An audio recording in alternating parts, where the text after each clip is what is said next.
If you've ever watched The Matrix, you definitely can't forget those streams of green code continuously cascading down the screen. In the real world, that same matrix is present everywhere. From the phone you're scrolling on right now, the server systems powering all of Wall Street, to the space stations orbiting outside Earth. All of them are built from billions of printed circuit boards sharing that distinctive green color.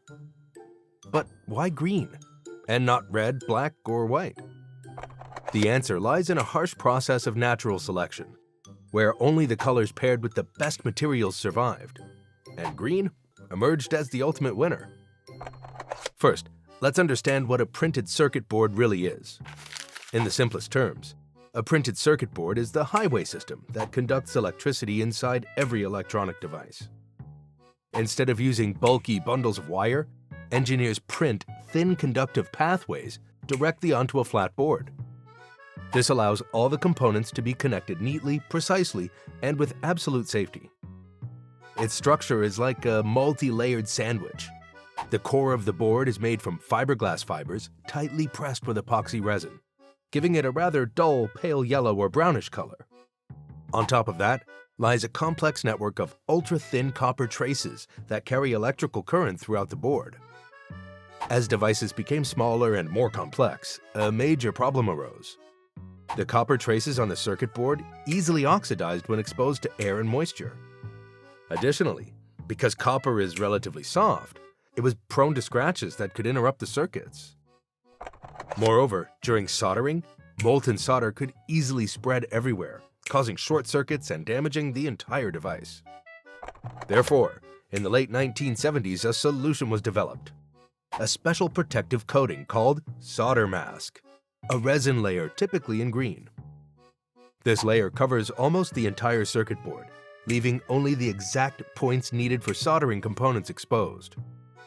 To visualize it easily, this solder mask is like rust-proof paint for iron, like plastic wrap protecting food from oxygen and dirt, or like the white lines on a highway that keep cars from going off course. It prevents the copper from oxidizing, protects the circuits from dust and physical damage, and creates a barrier so that solder only adheres to the precise locations where it's needed. That's why the original circuit board is actually brown, but nearly 99% of the boards we see today are green. So, why specifically green? It wasn't random. There's an interesting story behind it. First, let's talk about the historical factor: the US military and the Cold War. In the 1950s to the 1970s, the US military was the largest customer in the electronics industry. They needed circuit boards that were extremely durable and could survive the harshest environments. Bone-chilling cold, scorching heat, extreme humidity, and violent vibrations on tanks or fighter jets. They tested numerous colors and concluded that green provided the best durability. This was because the green solder mask was formulated from epoxy resin combined with special coloring compounds, giving it superior moisture resistance and heat tolerance compared to others. Meanwhile, colors like red, yellow, or white at that time used less stable pigments that cracked and degraded quickly under long-term harsh conditions. At the same time, green was also the easiest color for inspecting defects. This is explained by its excellent contrast. Against a deep green background, the shiny silver solder joints stand out brilliantly, and the white printed text on the board becomes extremely clear and sharp. In the past, before automated inspection machines existed, technicians had to sit and stare through magnifying glasses for dozens of hours to spot every broken trace or faulty solder joint. If the board was red or glaring white, their eyes would tire very quickly. Green, however, is gentle on the eyes, allowing them to work longer and more accurately. We can see this clearly in doctors' scrubs. During surgery, they wear green so they can stand for hours under the bright operating lights without eye strain. Or like traffic lights, green is the color easiest to recognize from a distance. Second, there are the technical and chemical advantages. The chemicals used to create that distinctive green color at the time were mixed with compounds containing chlorine and bromine, which unintentionally produced an exceptionally excellent insulating material.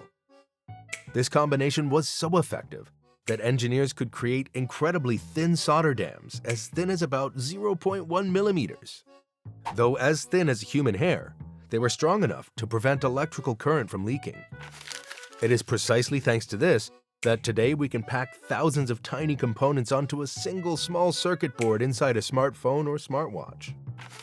Finally, the most practical reason: industrial inertia. The industry has optimized its entire production lines for green over decades. As a result, green-printed circuit boards have become the cheapest option for mass production. If manufacturers wanted to switch to another color, factories would have to replace nearly all machinery, reformulate chemicals, and discard large amounts of existing materials, causing costs to skyrocket. Furthermore, circuit boards are usually hidden deep inside the device casing, so users almost never see them. Therefore, companies have no reason to change a system that is already working perfectly. It's similar to how we still use QWERTY keyboards today, even though we know there are many faster layouts, simply because the whole world is already too familiar with it. Of course, circuit boards in other colors still exist. Black is often chosen for premium products because it looks more luxurious and aesthetically pleasing, like in MacBooks. Red or blue are commonly used for prototype boards. White or yellow are reserved for certain special applications. But when it comes to low cost, durability, and lightning-fast mass production capability, green remains the undisputed champion. In summary, the green color on circuit boards is not just a simple layer of paint. It is the perfect result of Cold War-era military standards, the biological evolution of the human eye, chemical and technical optimization, and the powerful inertia of the entire industry.